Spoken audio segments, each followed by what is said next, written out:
if you're going to go on a journey of wanting to know yourself and be your full self, learning how to be able to sit with your feelings, sit with yourself is like central. Yeah. Do you ever wonder who you were before you became who you thought you were supposed to be? This has been the yearning question of my life. My name is Audra Lee, and this is Unbecoming, a Therapist. A video and audio diary of my journey through tearing away the layer of my identity as a therapist.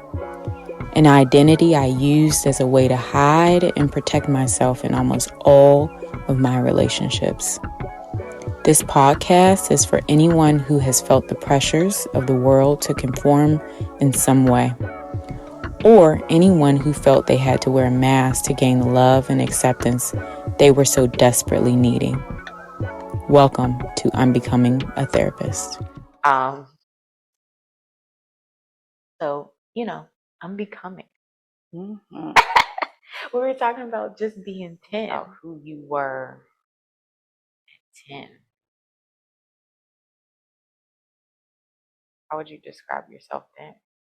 Same as you are now? I would say at 10, I was confused. And I can reflect now, as at 40, what was happening to me. But at 10, I was sort of in this opting in, opting out type thing. So when I say opting out, I either dissociated or I was really into something. Okay. And so back at 10 years old, I was confused. And I was just sort of moving throughout the world, right? Like jumping from interest to interest, looking at the adults in my life, like, this doesn't make sense, but okay, these are the people that are raising me. So at 10, I believe that I was in tune, that there was so much going on, but I opted out often. Gotcha. And I created my own world. As an only child, I created my own scenarios. And so there was the reality that I lived in that felt really overwhelming and confusing. Gotcha. So I created a world, right, dissociating, that was creative, that was magical. So that's so fascinating, because in just talking about this concept of like unbecoming and understanding that we develop these personas to be able to navigate life and these defense mechanisms, I hear for you it was a going inward or a lifting yourself up to be able to navigate some of the stressful things that you were dealing with in your life and not create a confusion for you. But what do you think that was reflective of outwardly? How would people describe you then? So if you internally are developing this like internal world, what does that look like to your relationships or the people you're in relationship with at that time? Well, so I was already a bit awkward because I was the only child. So if you imagine like Monday through Friday, I'm with my parents, I'm going to school, and then the weekend is where I was able to connect with my peers. Gotcha. And so I was awkward. I was a tattletale. Well, that's what I was called, and often referred to, you're lost. Tina looks so lost. And I picked up on that. I don't, sort of that uncertainty, confusion, not knowing things. But I knew a lot. Yeah. It's just when I'm present in spaces, I'm either opting in or opting out. Totally. Because that's where I feel the control. Like there's a lot going on here on a sensory level, so I'm going to opt out and go somewhere else. So we're thinking like if I were to say you came off as aloof. Yes. Ditzy? Yes. Okay. Yep.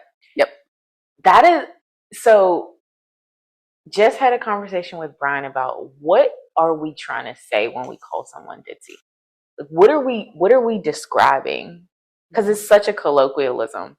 But of course, I'm like, what does this mean though? Like, what are we trying to say when we say ditzy? What are we saying for the person, and what is happening for the person internally? Because it's an archetype. Yeah. It's not a personality. Yeah. So to hear you talk about like, oh, that was the way I coped. And then the way it comes off is kind of like aloof or like flighty or ditzy or whatever. That makes so much more sense to me. Well, in our, we often talk and sit, whether we're talking about pyramids or, lipstick colors or everything, healing. And the way that you have described your childhood, that there was a lot of you being very much in tune with everything around you. Yeah. And so there's something within us in, whether learned or if the calling, whatever it is, where we're having similar experiences, but coping differently. Absolutely. So you were in spaces and you were tuned in to a place where it's so overwhelming. And then I would tune out. And I took that same mechanism and I created it into a superpower. Yeah. That now I'm trying to work to unbecome, because my ability to tune out, when I tune out, that lets me know that I'm not feeling aligned with the situation. I'm not feeling maybe emotionally safe in a situation. And so I've worked at creating spaces and relationships where I'm in, but then sometimes I'm too in and hyper vigilant and hyper focused. Trying to find that balance. Now I'm trying to find a balance of being present, not opting out, not completely hyper focused in. Well, but I remember when I seen the mask, when I seen the persona that you put on, that was like, la la la la la, like, or I'm not really, or like I don't have opinions, or I don't really know what's happening or what's going on. And we're in a meeting, because and I look at you across the room, and I'm like, she's acting like she don't know what's going on. I opted out. I decided these folks, this is not a conversation that I'm in. But I remember thinking, oh no, I can see you. Like I could see you beyond the persona, because I have, to your point, the same thing. Mine came off as, I know things, and I'm, this clear, grounded person, and I had this authority. That was my coping mechanism. But I knew that you had the same intuitive ability, and I was like, I remember calling. I was like, bitch. Well, I remember after the meeting, we sat down together, and I think you may have asked, well, what are your thoughts? Right. I'm like, you're like, oh, I don't have many, or so. I was like, and then I'm like, oh, well, actually, I asked you again, and you laid it all out, and you like had seen everything and had analyzed everything and assessed everything, and I was like, bitch, I knew you knew. But that's a part of the opting out. I'm an observer. You're obvious. These folks are not talking to me because something's not aligning, and when something doesn't align, it's either becoming hyper opting in and feeling this need for action or intervention, or it's opting out of this conversation isn't for me. Totally. And so I'm just in a space now here at 40, reflecting at 10 years old and now at 40, where I'm just trying to find that balance of being present. Totally. Because if I'm around folks, even outside of my professional capacity, and I hear an issue or I hear a struggle, I'm going into opting in to say, like, all right, have you tried this out? What are these supports? Right. Like trying to take action. And I just want to be human. Like I just want to show up. Going back to 10, and maybe even earlier than that, do you know when you started, what was the thing that was happening in your world that told you, I need to escape from here? Like what were the things around in that time frame that was causing you to feel overwhelmed? Well, I would say, a bit of my origin story. My mom had a gray hair, and she looked in the mirror. This is her retelling the story. And she looked at my father and said, Brian, are you ready to have a child? Like I have gray hair. And then he, yes, let's bring a child into the world. And so when they got pregnant with me, they left their apartment in DC and they bought a little home in PG suburbs. It was as one does. As one does. And so it's a house in a brown picket fence, not a white picket fence.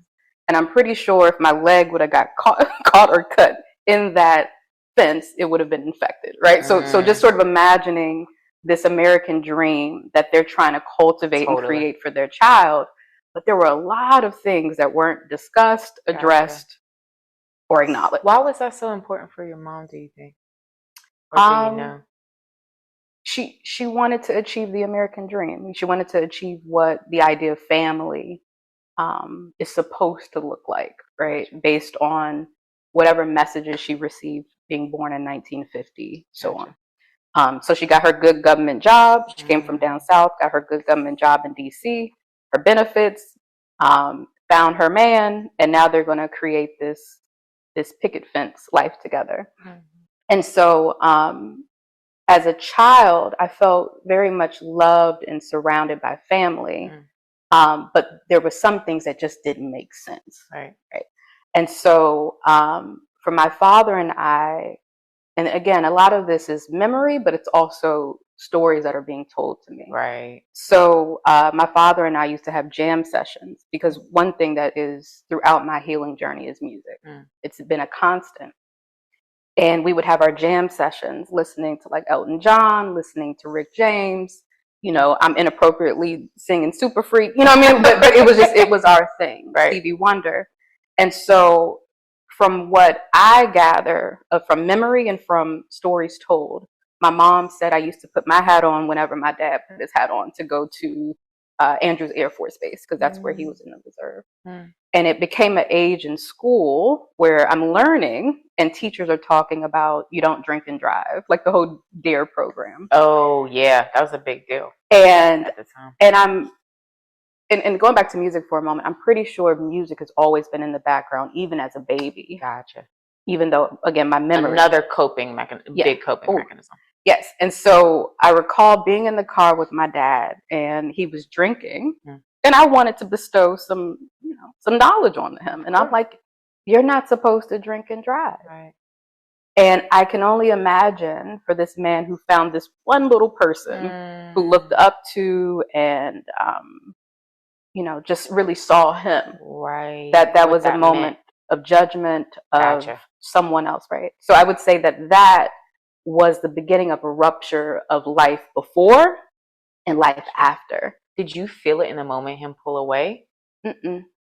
I just know when I sort of put the memories together, there was a before and there was an after. Gotcha. And so I would say between age 8 and 10, there was no more music sessions for whatever reasons, right? And then there was a lot of arguing at home. And so being an only child with so much conflict between my parents, the message was go to your room, right? And so that's what I would do. Whenever there was an argument, I would go to my room. And I would say that was the beginning of opting out. Okay. Right. So if we're even imagining whether I was in class or situations that felt uncomfortable, I would go into my room in my head. Right. So that's how I learned how to deal and cope with conflict, is to go to my room. And then I would create something, whether it was drawing or role playing by myself, but there wasn't any resolution to the conflict. So it was, I would say throughout the years, it was constant. Gotcha. And so then I was constantly in a place of in my room, opting out. Okay. And when you talk about your mom being a visionary for her life and what that meant about what dream she was constructing, it resonates in that my father talked about that similarly, and his was a reaction to his father not being around. And at 5, he constructed a story about how he was going to have a family. And he visualized that. And manifestation is powerful. We're both on that. And so I hear that they both were on this, but the thing that and my dad talked about this actually on the podcast, when you do that, and you visualize your life with people in it, the people are one dimensional in your vision. They're like little chips, you know, and little players. So you were a piece of the construct of her visualization. But people aren't one dimensional. Right. Yeah. Yeah. They're vast and they are complex and they are going to be multiple things. So, you know, when you hear parents say, my daughter was going to be a lawyer or a doctor or that, and it's like, you don't know what's going to happen. So I understand that by your mom creating the vision, she manifested something for her life. But what that doesn't create space for is everything else. Is complexity. Yeah. Complexity that a child is going to bring. Mm-hmm. So that makes sense to me. Yeah, and I think now she looks at me, and it's not exactly what she imagined, right? but what does she want? Like, how was? Oh my goodness, I was gonna work for the federal government. Oh, okay. And I guess go back and be the boss of anyone she had issues with while she was working. I don't know, but it was just sort of, I was her answer. I was her reckoning, like, you know, that I'm going to come into this world and be a force. But she had a particular idea of what that looked like based on what safety is. Absolutely. And safety is a good government job with benefits. And I tried over and over again to maintain jobs with benefits. And I remember that being a thing. And then I found out you could go to the marketplace and just buy your benefits. And it's pricey, but you know, there's also a cost of trying to maintain a life that doesn't fit. That for me, when I decided to make this transition into my own business, and it didn't necessarily feel like a decision. It was just like a moment where it's like, Tina, are you opting in or opting out? Because I didn't want to be in spaces anymore where I had to split myself. Totally. But it was just, you know, folks can say, oh, starting a business is courageous. And I don't even feel like I had a choice. It's like, if I wanted to be okay and well and whole, I have to do something different. I tried it. Totally. 15 different times. Well, but I think that was even the reason why I specifically wanted you to be on the podcast, because it's about people who I know deeply in my life that know me and know I'm on this journey, but also who are on their own journey. And you are also one of those people who, from where I met you, when I met you, to now, the evolution of you just keep going. So it's like, it makes sense to me that you didn't think you had a choice, because you align yourself to authenticity and growth and integrity, and you want to be your truest form of yourself. Yeah. Therefore, anything that is not in alignment with that has to move away. So, and there's grief to that, right? Absolutely. Like, a lot of grieving and moments.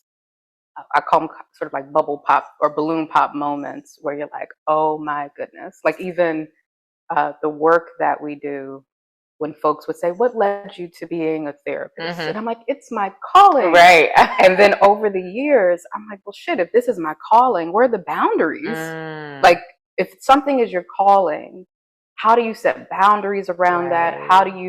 Where are you in this process? Totally. And so, although I do believe that I have something within me that's intuitive and connecting, I acknowledge that a lot of this pursuit of doing work for others has been a pursuit of me trying to heal my own shit, right? And so then I had to look back of, wow, what's up where this little girl felt the need to be an observer, a fixer, a holder for someone else to heal. And I was in pain, right? Like, there was something I was trying to work on even as a child. Totally. And so grieving for her. When did you start to realize, what was the first inkling that you started to notice, I can't keep operating like this? Because we have disassociation, aloofness, creating your own like interior world that is beautiful and sounds really fun and free, but it creates disconnection from your relationships. Mm-hmm. Well, before we even go to you like recognizing you needed to do something different, how did you see it impacting your relationships? Oh shit.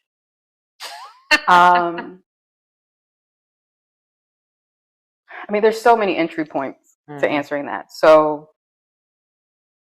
I would say I wasn't really present in relationships. It was more of manifesting a lot like my mom. Like Gotcha. I have a picture, Gotcha. I have a vision, right, and desiring for folks to come in to create that vision with me, typically romantic partnerships. And so there was sort of a theme of going back to music. If I meet a guy who's playing Elton John, or, you know, like if they're doing anything that connects me back to those earlier feelings, absolutely, then it's like, oh, this is a sign. This is the person. yeah, And it could be all the red flags in the world, right, but this fits my vision. This is magical. There's no other reason this person is listening to Elton John other than a message from above. It has to be. This is the one. And let's be clear, at this time, my father has died, right? So now, you know, trying to work through the wounds of not knowingly, right? But I'm working through the wounds of our broken relationship because he was an alcoholic. But in addition to that, it was hyperdrive because he died, right? Yeah. So, and I was about 22, 23 when he died. So then it really went into overdrive of, oh my goodness, this guy's listening to Elton John, or they have this quirky feeling, not acknowledging that quirky feeling was my father's depression, right? I just said quirky. Right. I was picking up on something else. So that's one way to describe depression. And so I'm trying to force more so partnerships to fit my vision, and every single time it would hit me in my ass, like I'm falling to the floor. Gotcha.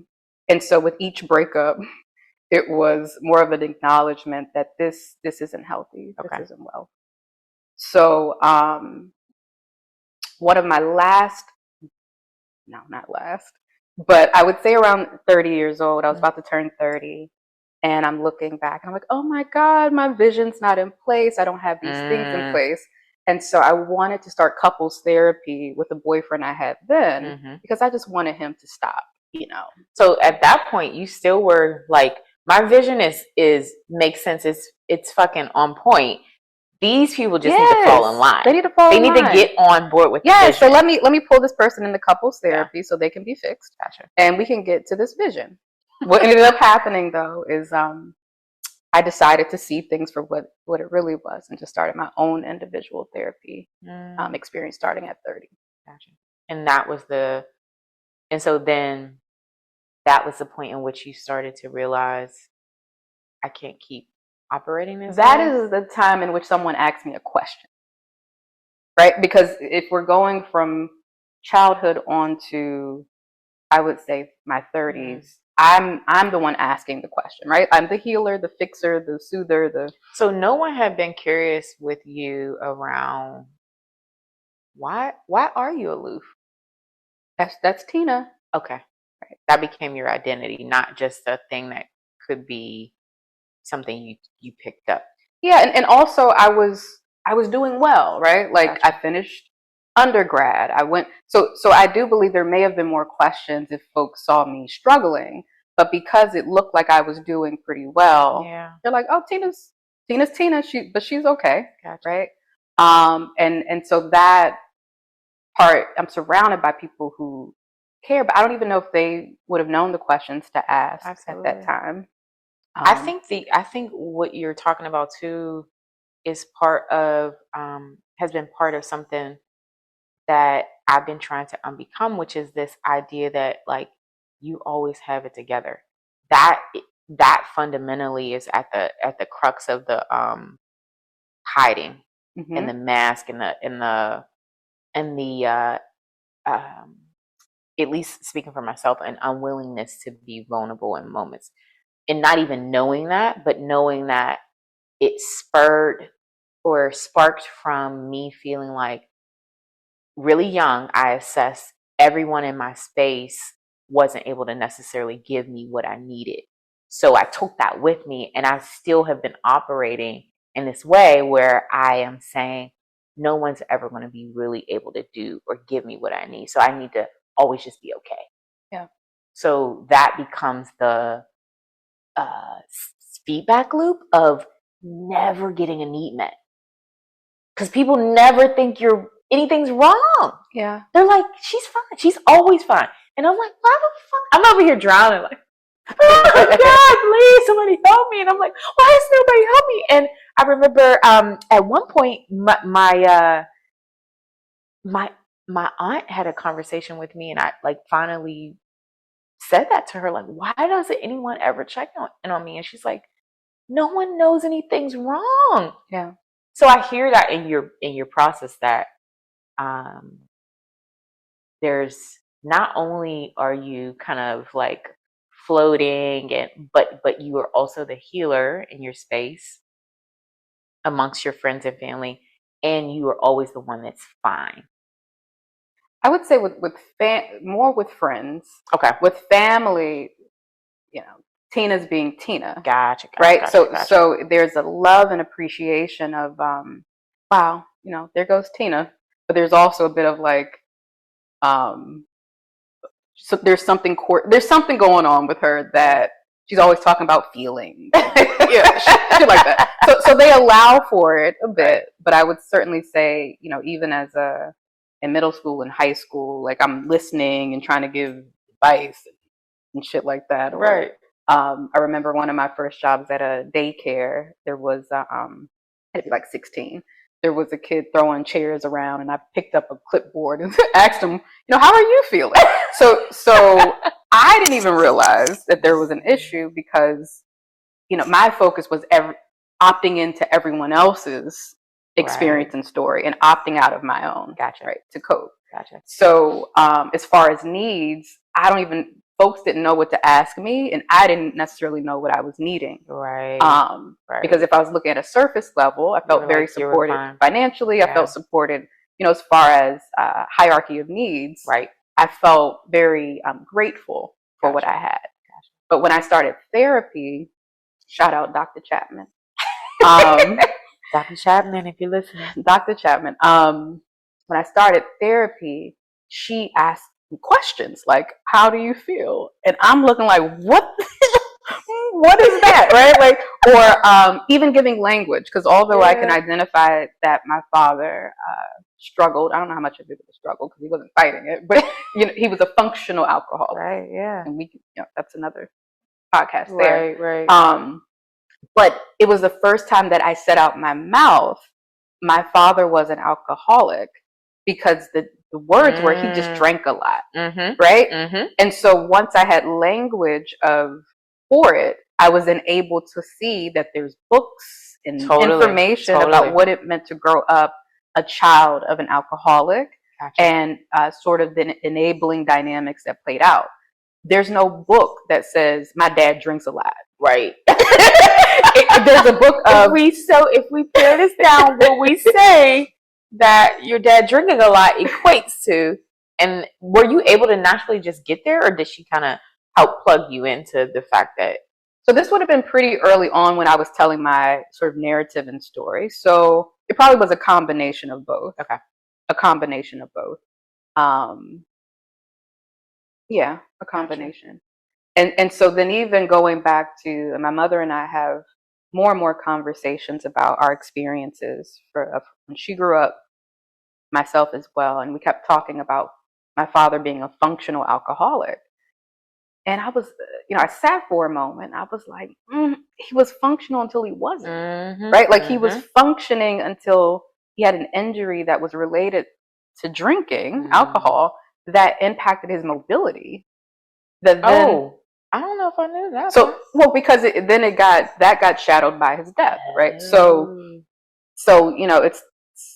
So going back to like the music lessons. You know, I say that I lost my father 3 times. Gotcha. Right. So the first time was when I spoke and said, while he was drinking and driving, like, you're not supposed to do that. And I lost him. So he was physically present, but he opted out. Totally. Right. Gotcha. And then I would say the second time would have been around the time that he had his injury that was related to alcohol, where I felt a lot of shame and anger. Because at this time I would have been in my 20s. Gotcha. Throughout my teenage years, we had a lot of conflict, but you know, at this point, the relationship was lost. And he would show up for me, you know, as far as my car and things like that, but he opted out. So then in my 20s, he had an injury related to his drinking, and I felt so much anger. I felt disgust, shame. Like, I was just so upset because I'm looking at this man and he's living life very recklessly. And it impacted his mobility, where my mother was then starting to fade her health because she's caring for him. And I recall when they dropped me off at grad school in St. Louis, I had this heavy feeling of like my parents are unwell. And I'm like 21 at this time, 2021. And when I come back, things are going to be really different. Like, that's the feeling that I had. But I also left because I felt like I couldn't be in that space anymore. Because they were functioning just enough. You know? And as an only child, you're carrying emotionally that it just naturally, what we know about systems, you're carrying that anxiety. Gotcha. And so then not even a year, maybe 8 months later, he died in a car accident. But this time he wasn't drinking. He was killed by a drunk driver. And so that was a mind fuck, right? Like, totally. So you know, that was a mind fuck. So it's like he left work early, and again, he was still healing from his injury. And he left work early. He went to his favorite corner store, the same road that he drove over 20 plus years. And there was a head-on collision. And although the person who hit him was intoxicated, my father went over the line. And so he was at fault. So then I'm sitting with, all right, my father died, and they're saying that he's the cause of it. So at 22, 23 years old, it was just, it was overwhelming for me as far as loss. So his loss was another shift in my journey of, again, not necessarily realizing what was happening, but I'm like, life isn't going to catch me off guard like this again. So what does that mean when you say, because when I hear people say that, I feel like, I'm like, that's some scary shit when you're like, life ain't going to catch me off guard no more. And the way that it moved was, well, I continued my patterns. So again, this is 22, 23. So we're at 30 now. But the way that, because this would have been my first grief experience with someone so close. Yeah. And it was this feeling of like everything within me stopped, but the world kept moving, right? And so my way of coping was going back to school, getting busy, getting 2 jobs, like just staying busy. Right. And then I had a few more moments of hitting my ass on the ground where the world stopped. So whether it's a breakup, because at this point the grief is being transferred from partner to partner, right? And so that's sort of how it became. I'm not going to feel this way again. So I'm going to stay busy. Yeah. Because I don't want to sit with how this feels. But then it eventually shifted into, life is going to come. And how do I create a life that feels where I'm not, where I'm being proactive and taking care of myself and creating space and time to grieve or sit with feelings, like to stop running. Yeah. And so since then I've experienced more loss, but it's not hitting me to the point where it's paralysis or anything. It's more of like, I'm present in life. I feel much more present. Totally. Yeah. And you talk about the Dr. Chapman or Chapman. When she asked you a question or started being curious with you, was kind of like the first opportunity to have somebody kind of like look at you and actually start to help you be a person. I hear it's like, because I don't know who I was talking to a few weeks ago. We were like, how do you discover how to be a person? Just how to be a fucking person. It's like, what do you even do? Like, how does a person walk? How does a person talk? Because we are oftentimes operating as doers or disassociated or scapegoats of our families or expectations of society. Like, we're not really like, who am I? What do I like? And it sounds like this was the opportunity where she was like, well, welcoming you. But I'm still doing. Let's be clear. Still learning how. I'm still absolutely. I'm still you know, growing my human, your reservoir of like what that would even mean. Okay, so a distinct moment. So through therapy, and I mean, I will say at first I started out weekly or biweekly. Okay. And I knew that if I continued that cadence, that I would have left. Okay. And so, and financially at 30, I don't know. Yep, I could afford it. Yeah. But our sessions were monthly. But let's be clear, I've been with her over a decade now, right? Like that this is a commitment, a relationship where no matter the ebb, the flow, that this is going to be a constant, continuous place that I'm processing things, because I look at my therapy as a part of my holding space and a part of my anchoring through this life stuff. So therapy is in the background of all of this. But when I left the school system, because I worked in school systems, group homes, outpatient settings, that a lot of these jobs required my mental and emotional, but also my physical body. And so whether I'm jumping in the middle of two teenagers fighting or trying to de-escalate a situation, that my physical body was often being encroached on. So I wasn't well, right? Like I'm for me, it's the dedication of making sure children and families are well, but physically I was not, I didn't feel safe or emotionally feel safe in this type of work that I was doing. Gotcha. So when I transitioned to doing therapy in a group practice, it was like, oh, a break is a break, right? Like if I have 15 minutes between sessions, I have 15 minutes. And I never felt that before, right? Because at any moment in a school setting, someone can come through your door, there's a crisis. And so there's this constant like readiness that I had in those sort of settings. So when I transitioned into doing more therapy work, and at this time I was also in training at the Washington School, was the first time like I felt like I was on, right? Like I'm at work, but I just recall one day sitting in the dark and I felt this overwhelming feeling. And I'm like, is this anxious? Is this anxiety? Is this how it feels? Because I'm constantly in a never state. Even tapped, like you couldn't feel the anxiety before. It was just, And so it was this still moment that really, I started to feel human. When I say human, like it was the 5 minutes here, the 15 minutes there.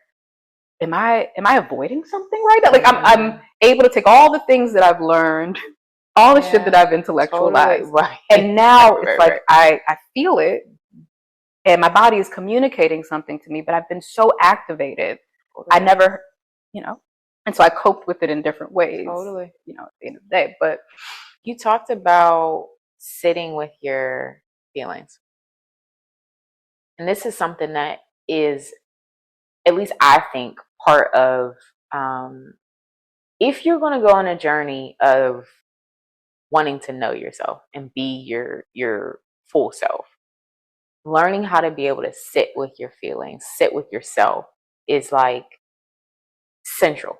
Yeah. Can you talk a little bit about how you were able to do that? Because I think that's one of the hardest things for people to do.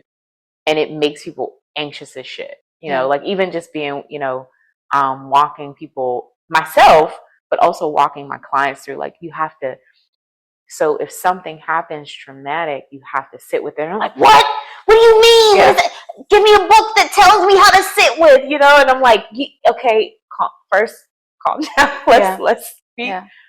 So can you talk a little bit about what that means for you, or how you do that, and what the benefits are of doing that? Well, what I will say, being an only child, mm-hmm. it is a different introduction to sitting with yourself, right? Yeah, so if you're growing up in a busy That's fair. family or a sibling pair, that just at a energetic level, you're used to movement and sound. Totally. And so at a really early age, I had to learn how to entertain and self-soothe. Gotcha.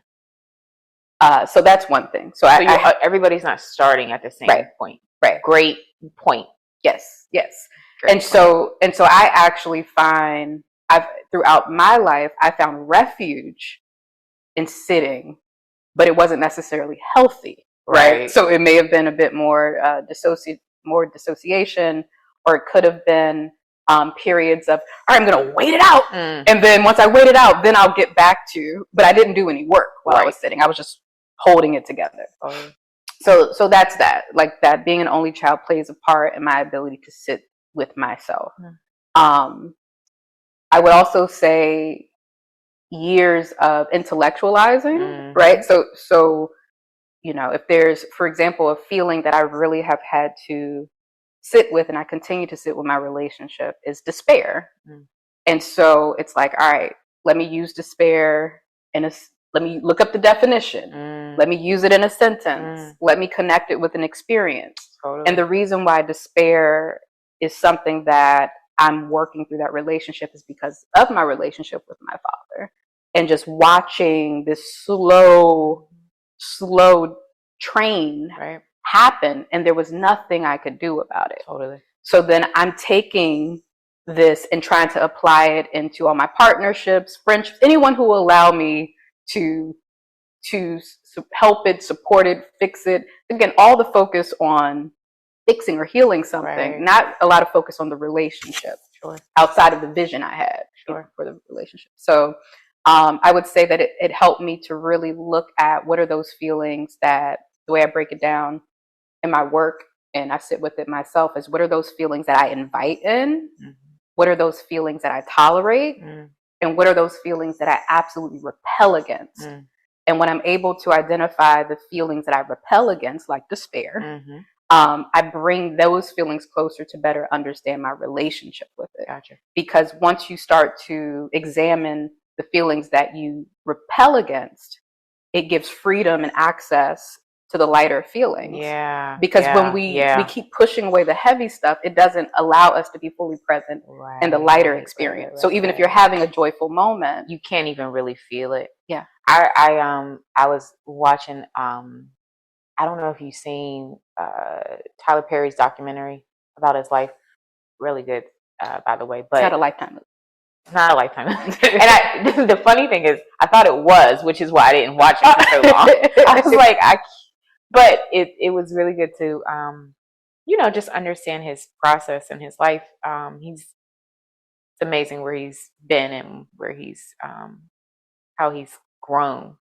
But it opens up with a part where he is getting ready to like accept an award or something, and he's trying to stay present in his body, because he talked about how disassociation was the form of coping he utilized throughout his life, because his father was abusive.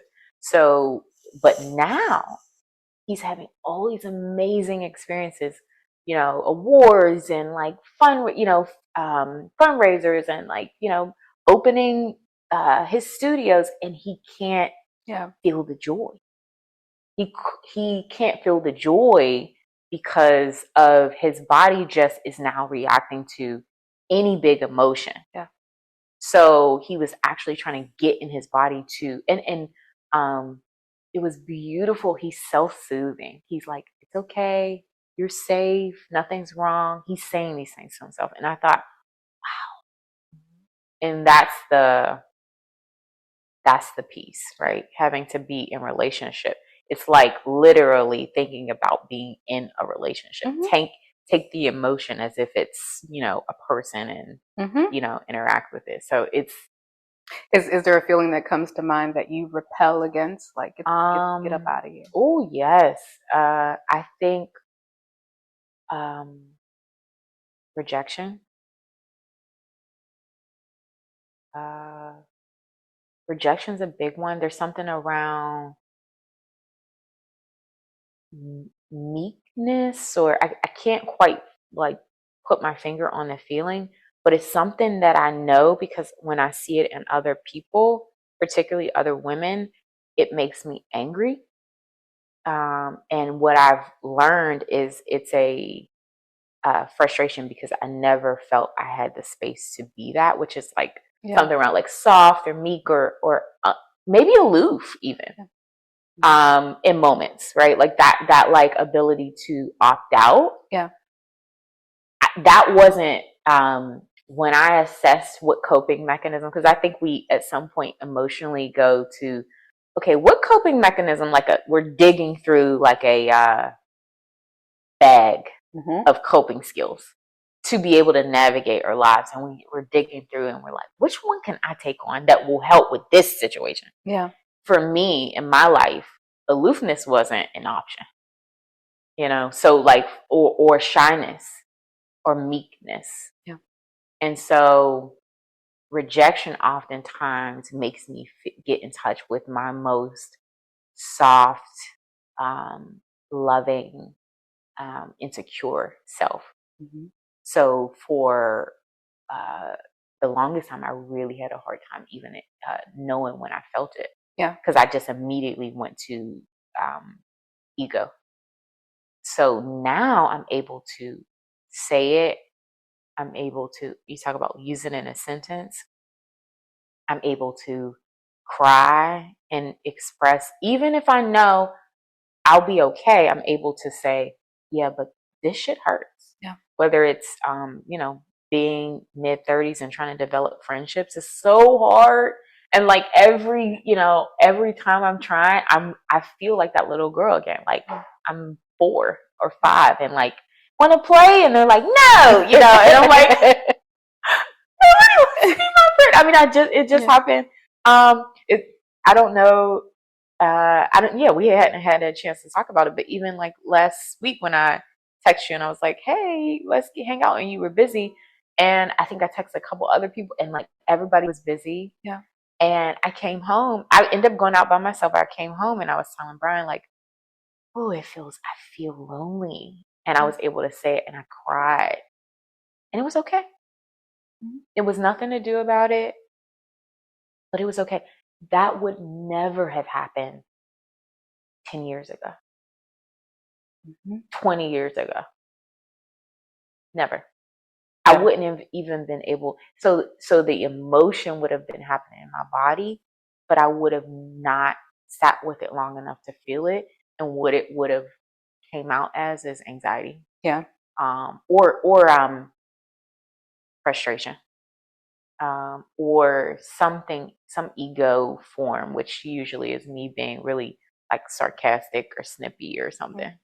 Yeah. That awareness, it's huge. It's amazing because even going to the way that we cope or the way that we move throughout life, there's a certain autopilot. Totally. And when you're able to disrupt that, right? So now I can check in where I'm like, oh shit, you're opting out. Like I can feel myself. I can feel it. It's sort of like that stare, and then it's like a stare where I start to leave the building, right? And so now I can catch myself, and I'm like, I'm opting out.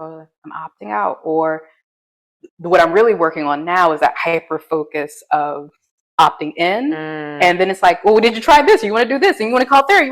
And I'm like, Tina, just sit down and eat your lunch. Like, or something my partner Cedric say, Tina, not everything has to have meaning or something. Everything, like I'll look at anything and assign meaning to it. So like if I'm driving somewhere and the GPS is like, proceed to route. And I'm like, proceed to route. I'm like, this is a great book idea. That's clever. You're welcome for whoever takes the idea. But it's like not everything. Right. Just make a left. Right. Like just sit your ass down and that's just the part have a drink. You ain't gotta have a deep ass conversation at the bar. That's Brian to me. But then our relationship, right? Like the ability to talk about everything, right, is such a beautiful. It is. Thing. It really is. It's healing. But it's not that I have to try to replicate that. Right. Everywhere. Yeah. Everywhere. Totally, right. Yeah. It's so. Some of the most profound things that I'm doing nowadays is like I order my little HelloFresh boxes. It tells me do this, this, and that. So right now, to be in a place to receive, right? Like in yoga, do this pose. Totally. Like I right now just need some direction. I don't want to be, you know, I have my spaces where I can be deep. I have my spaces where I can explore with others in their healing. But I'm looking now for like, how do I just cook a HelloFresh meal and eat it? Because back in the day when healing was my calling, eating, like cooking food or washing dishes, right, what does that have to do with the mission? Right. Right. And it's like, no, it has everything to do with the mission. It's a part of how taking to be care. A person. Right. It's like the more that I take care of myself, nurture myself, and see the connection between putting these dishes in the dishwasher, eating this meal, it's a part of my healing, which then in turn. And I didn't see that before. Totally, yeah. Yeah, that's same. I think about what's the purpose of doing all this work, do you feel? What's the point for you? Because for me, it's freedom. It feels like necessary to feel free and joyful and access joy consistently, you know? That's like why I keep doing it, because it's not easy. It's like one of the hardest things to unpack these things and tear away these layers and really live as an open wound, essentially, you know. What's the reason for you? Well, word or I don't know if I want to say it's affirmation, but in some ways it has been something that I've been trying to manifest is peace. Like peace, because before I would make decisions that felt good in the moment, or that put a band-aid over it, and then I would have to deal with the consequences after. And so over the years, when I started to take ownership of like, these things aren't just happening to me, I'm participating in it. Like I am making active decisions and I am actively participating in this. Where I think I felt freedom and empowerment to say that I have agency and I have the ability to make decisions for my life. And so then when that became clear to me, I want to make decisions that are going to cultivate a life of peace, even if it brings discomfort or grief or sadness in the moment. That my goal is to find peace. And I do think that peace and freedom and all those things align. And I don't want to split myself anymore, right? Like I've done a lot of splitting over the years. And I did it the way that I was told, right? Like I did the checklist. I did this, did that, made the 6 figure. Like I did. Where's my happiness now? And then I'm like, where's my part of happiness? I did all the damn things. Right. And so then it was like, I did all of this, but now I'm burnt out because, you know, I really haven't taken the time to sit with myself or to do the things that I enjoy because I'm so busy working and checking off this list. And so then the focus became, well, life also is about what's between the checkbox, right? So yes, I have certain goals for myself, but what is the journey and path along the way? So also shifting my mindset from being outcome driven, or because I can have an outcome, but if my focus is just that outcome, it makes the journey really like tedious. Yes. But now it's like I'm on to something and I'm going to follow this path that feels aligned and that feels authentic to me. So peace. And then a bit of the tolerating that just because I'm opting in to wanting peace doesn't mean that everyone around me, right? And so it's like, all right, guys, come on, let's go. Here's the Loveland Foundation for free 12 therapy sessions. Like just, so that's the part, right? It's like now I have found a level of peace, and I believe there's more because it is a pursuit to pursue, but it's like, y'all, come on. Well, because the thing that because I understand that too. The thing that's you're trying to mitigate is having to feel that grief when you go through a process of moving through something and wanting to bring people along, but everybody's on their own journey, and to acknowledge that allows you to have to acknowledge the space, right? Like we have to acknowledge the space, and that feels sad. That feels devastating sometimes. It feels like, oh, I'm over here, you're over here, and we can't connect. Being able to accept that is like get you right back to the peace, It's like, but the thing you have to go through first is the grief of that reality, and grief of the role too, right? Because what's happening when I'm, here's the Loveland Foundation. It's me trying to get out of my role without me having to do the work of setting boundaries, right? So it's I want you to do this because I don't want to be in a position or role for the aftermath, or I want you to go take care of yourself so I don't then feel this need to make sure that you're okay. Gotcha. And because I'm still working on my boundaries, so just go to therapy, so that way it doesn't have to challenge my boundaries, and you're not going to trigger me into this role, and so that's the part now of my humanness of I'm definitely catching myself with, oh, Tina, you're opting out. Sure. Stay present, but the opting in and this hypervigilance around, we all need to heal. Like I'm spreading the good gospel of healing, and healing is my religion. And, but sometimes I just the Creflo dollar healing. I just need to eat the sandwich, or so it's that part of tolerating my discomfort and the grief, and being a bit more present in my boundaries and how it feels when the people I'm close to and the people I love are going through something. And sometimes they ask for help, but they're not asking. It's totally you, and with your own anxiety. The thing that I've been implementing these last maybe 8 months is attending to myself. That shit has been like life changing. So when I'm feeling anxious, or when I feel triggered, or when I'm hurt, or when I see somebody, walking towards a wall that I want to save them from, because like I've been taught that that's my role. Instead of focus on the external, I attend to myself.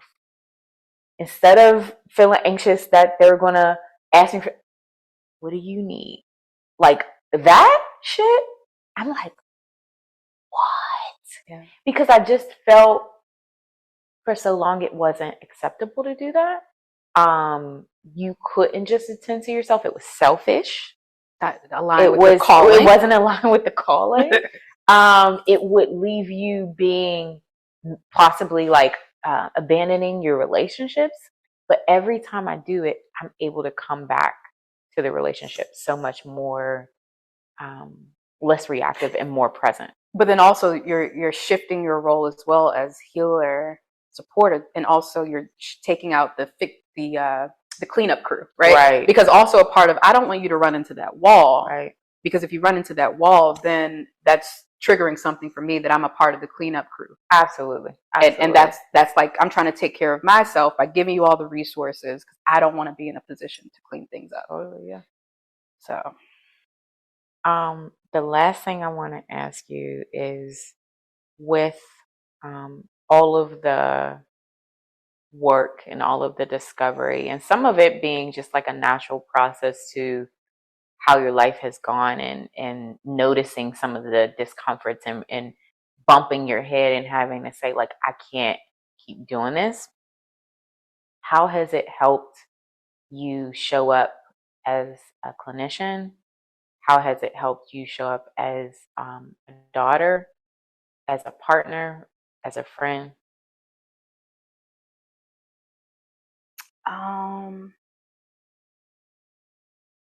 I would say, big question. Let's see. So there's a part of me of, there's all these lovely Instagram posts and memes, and that shit wasn't there Right. 15 years ago, Right. right? And so this Totally. this journey has been like raw, like Yeah. and so there are times that I want to say, don't go this way or that way. You don't have to go through it in a particular way. Like you can find a shortcut, or Right. maybe not. But like, so I would say a lot like how you were sharing, like I'm releasing and letting things go, because a part of my opting in or overactivity enables behavior, or is pushing people to hold or sit with something that they're not ready to sit with. And so I'm finding, as a daughter, as a partner, as a clinician, to just allow people to be, like, to live their lives. And I can reflect back and mirror, but this is not my journey, it's their journey. And I am a cheerleader. I am a supporter if you're in need of something, but releasing the responsibility to fix How something. empowering I feel to your relationships to believe that they can figure it out. I feel like and they have the space to figure. However, they have agency. Yeah. The same way that I decided I have agency. I can make these decisions for myself, that I'm trusting that they will figure it out. And if they don't figure it out, that's their choice. And then I have to make decisions based on that for myself. Absolutely. I love that. Yep. I love that. Thank you for this conversation. It's been amazing, and just, I think I learned some things about your process, and it was beautiful to just hear you talk about your journey. Thank you. I love how you came in, you smoothed it in, and so thank you so much. And I have to say, I'm so appreciative of our friendship, our sisterhood, because this cliche saying, like, be yourself and people will find you. Like, you found me. I was high. I'm a pretty private person, but I also hide. Right. And just in being myself, just in you being yourself, we found each other. We totally did. And so I didn't see the new color purple, but the original one, it's not a lot of focus on the relationship, but it's between Olivia and Tashi, I think. And so this would have been Celi's daughter and a young girl in Africa. And there's this scene where Tashi and Olivia are just showing each other different things. And so that's how I feel like with our relationship, that we have this sharing, this mutual sharing of, like, have you seen it this way? And I'm like, damn, no. It's just this mutual sharing, this love.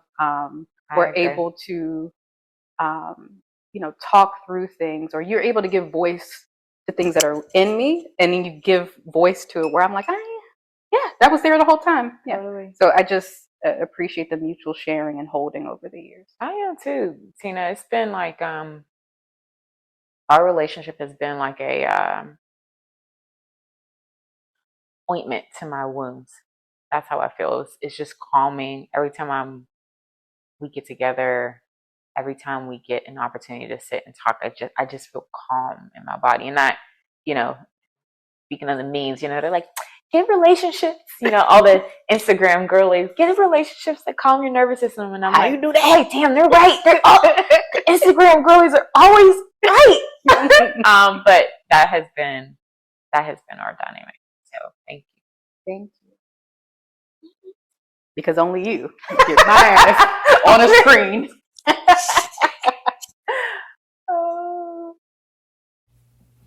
Hey, it's your host, Audra.